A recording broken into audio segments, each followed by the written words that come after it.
تھا ایک دن خیالوں میں کھویا ہوا رب سے میں نے تصور میں کی التجا کون ہے تجھ کو پیارا۔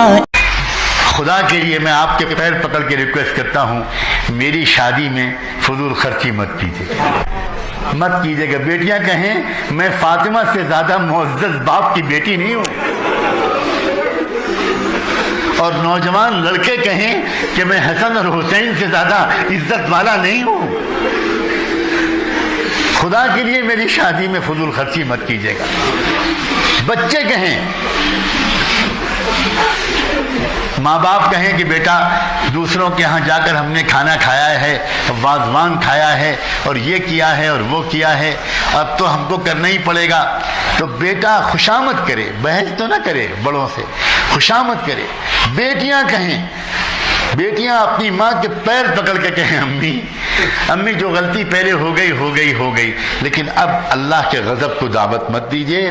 اگر میری شادی بہت ٹھاٹ سے ہوئی تو راستے میں جو بارات گزرے گی، مجھے لینے کے لیے جو بارات آئے گی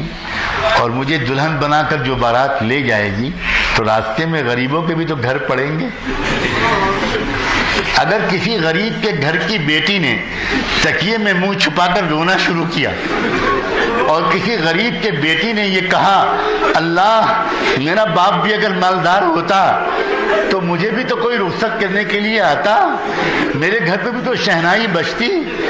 میرے گھر پہ بھی تو سجاوٹ ہوتی، اللہ میں یتیم ہوں، میرے باپ کا انتقال ہو گیا، اللہ میرا باپ مزدوری کرتا ہے باغ میں، اللہ میرا باپ ایک معمولی سا ملازم ہے، بہت مالدار نہیں ہے، تو کیا اس کی سزا مجھے زندگی بھر بغیر شادی کے انتظار کر کے ملے گی؟ اگر کسی گونجتی، چیختی، چلاتی، ناچتی، گاتی بارات کو دیکھ کر اور سن کر کسی غریب کی بیٹی نے 2 آنسو بہا دیے تو اللہ کی طرف سے یہ فیصلہ ہو سکتا ہے، فرشتوں سے کہا جا سکتا ہے اس شادی میں نحوست ڈال دو، میاں بیوی کے درمیان تعلقات خراب کر دو۔ لوگ حیران رہ جائیں گے اور شادی کے 1-2 مہینے کے اندر جھگڑے شروع ہو جائیں گے، ساس اور بہو میں جھگڑا، نند اور بھاوج میں جھگڑا،